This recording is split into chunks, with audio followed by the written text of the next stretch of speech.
والحمد لله رب العالمین۔ محترم دوستو، اللہ تبارک و تعالیٰ نے ہم سب کو پاکی کی حالت میں ہفتے کے سردار دن جمعہ کے موقع پر اپنے پاک گھر کے اندر آنے کی توفیق عطا فرمائی۔ جمعہ کا دن دنوں کا سردار ہے، اور حدیث میں ہے کہ جمعہ کے دن میں اللہ تبارک و تعالیٰ نے قبولیت کی ایک گھڑی رکھی ہے، دعا قبول ہونے کی ایک گھڑی ہے۔ اس گھڑی کے اندر بندہ مومن جو کچھ اپنے اللہ تبارک و تعالیٰ سے مانگ لیتا ہے، اللہ تبارک و تعالیٰ عطا کر لیتے ہیں۔ اس لیے شروع سے صحابہ کے دور سے، آپ علیہ السلام کے دور سے، تابعین، صحابہ، تابعین، تبع تابعین، بزرگان دین، ائمہ مجتہدین، اولیاء کاملین، سب حضرات کا اہتمام رہا ہے کہ جمعہ کے دن سب سے پہلے جاگتے ہیں سویرے، اس کے بعد جمعہ کی اذان سے پہلے جمعہ کی تیاری کرتے ہیں، پھر اذان سے پہلے مسجد میں پہنچ جاتے تھے اور دعاؤں کا خوب اہتمام کرتے ہیں۔ اسی طریقے سے جمعہ کے دن عصر کے بعد آفتاب کے غروب ہونے سے چند منٹ پہلے بھی بزرگوں کا دعاؤں کے اہتمام کا معمول رہا ہے، اس غرض سے کہ یہ دن دنوں کا سردار ہے۔ اس دن کے اندر اللہ تبارک و تعالیٰ نے قبولیت کی ایک گھڑی رکھی ہے کہ بندہ مومن جو کچھ مانگ لیتا ہے اللہ رب العزت عطا فرما دیتے ہیں۔ اس لیے جمعہ کے دن کے خاص احکامات ہیں جو عام دنوں کے نہیں ہیں۔ مثلا جمعہ کے دن کا ایک خاص حکم یہ ہے کہ جمعہ کے دن غسل کیا جائے۔ ہمارے معاشرے میں بھی ہے، جب کسی سے گناہ ہو جاتا ہے، غلطی ہو جاتی ہے، تو جب کہیں چار آدمی بیٹھتے ہیں تو جس کو غلطی ہوئی ہو اسے کہا جاتا ہے کہ غسل کر کے آ جاؤ۔ تو اسی طرح اللہ تبارک و تعالیٰ نے مسلمانوں کے لیے جمعہ کے روز غسل کرنے کو سنت قرار دیا ہے۔ آپ علیہ السلام نے اس حکم پر زندگی پر عمل کیا اور قیامت تک آنے والے تمام انسانوں کے لیے یہ سنت بن گئی کہ جمعہ کے روز غسل کرنا، اچھے سے کپڑے پہننا، خوشبو لگانا، اور پھر ہفتے کے اندر جو گناہ ہوئے ہیں، جو غلطیاں ہوئی ہیں، احکم الحاکمین کے دربار میں آ کر کے اپنے سر کو جھکا کے ان کی معافی مانگی جائے۔ سب سے بڑا دشمن انسان کا شیطان ہے، سب سے بڑا دشمن، اور یہ دینی دشمن تو ہے ہی، لیکن یہ انسان کی صحت کا بھی دشمن ہے۔ اگر ایک انسان کی صحت اچھی ہے تو یہ عبادت بھی کرے گا، تہجد بھی پڑھے گا، نیک کام بھی کرے گا، سب کام یہ کرتا رہے گا۔ جس طریقے سے شیطان کا حملہ ہوتا ہے کہ انسان پر کہ اس کو نمازوں سے روکا جائے، گناہوں میں مبتلا کیا جائے، نیکیوں سے دور رکھا جائے، اسی طریقے سے شیطان کا ایک بہت بڑا حملہ ہوا کرتا ہے کس پر؟ انسان کی صحت پر، انسان کی طبیعت پر۔ اور یہ جو مختلف قسم کے امراض انسان کو لاحق ہو جاتے ہیں، کوئی انسان کسی بیماری کا شکار ہے، کوئی کسی بیماری کا شکار ہے، ایک بزرگ فرماتے ہیں کہ اگر غور سے دیکھا جائے تو یہ سارے شیطانی اثرات ہیں، اور شیطان انسان کے جسم پر، اس کی صحت پر حملہ کرتا ہے۔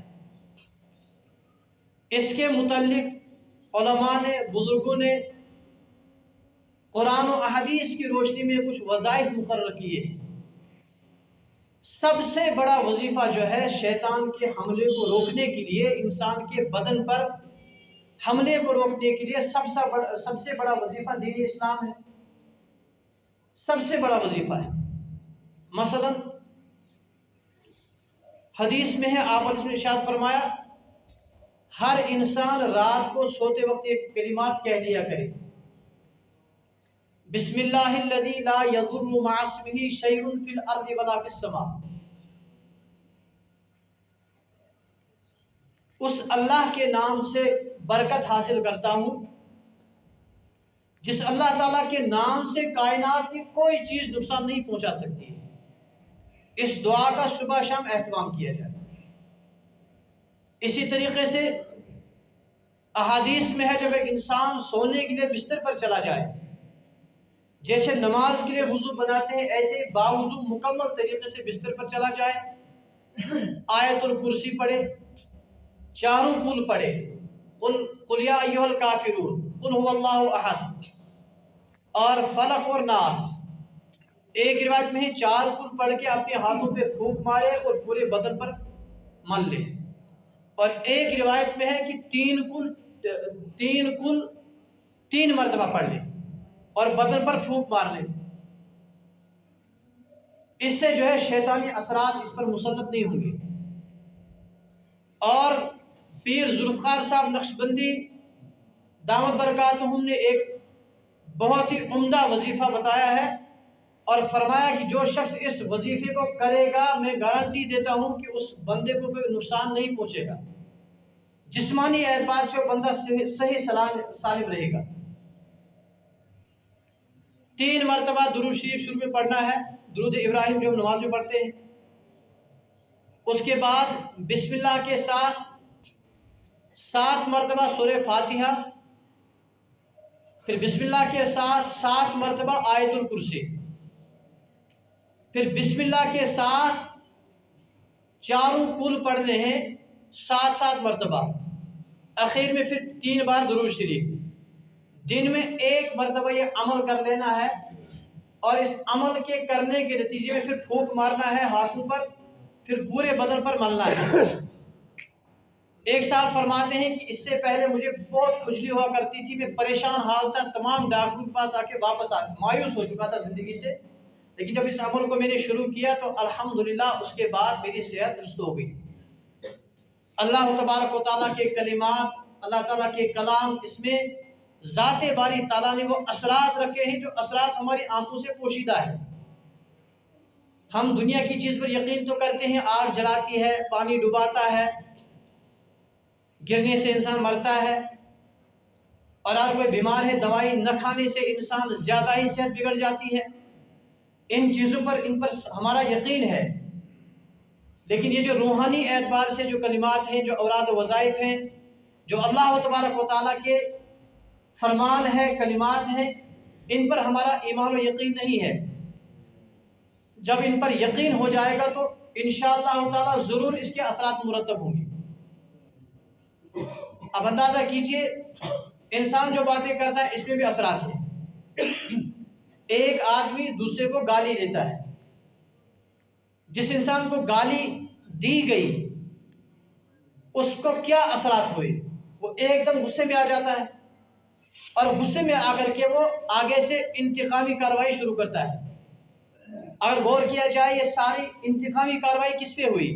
یہ اسی پر ہوئی کہ ایک انسان کے منہ سے کچھ کلمات نکلے دوسرے کے کان میں پہنچے، اس کا تو اثر ہے۔ کیا کلمات کا اثر نہیں ہو سکتا ہے؟ یقیناً جو اللہ تبارک و تعالیٰ کا کلام ہے اس میں اللہ تعالیٰ نے شفا رکھی ہے، اس لیے اس وظیفے کو کم سے کم دن میں 1 مرتبہ یا صبح شام ضرور کرنا چاہیے۔ تو انسان شیطان کا جو ہے قرآن پاک کی اصطلاح کے مطابق ان الشیطان لکم عدو مبین، شیطان تو کھلم کھلا دشمن ہے۔ یہ شیطان ہر طریقے سے وار کرتا ہے، یہ صحت کو بھی بگاڑنا چاہتا ہے، یہ ایک مومن کو بیماریوں میں مبتلا دیکھنا چاہتا ہے، یہ اس کی آخرت کو بھی خراب کرنا چاہتا ہے، دنیا کو بھی خراب کرنا چاہتا ہے۔ تو ایک حملہ تو اس کا جسمانی حملہ ہوتا ہے، انسان کے جسم پر اس کا حملہ ہے، اور اس کا سب سے بڑا حملہ جو ہے وہ کیا ہے؟ سب سے بڑا حملہ ہے کہ انسان کو نیکیوں سے روکا جائے۔ انسان کو یہ وعدے دلاتا ہے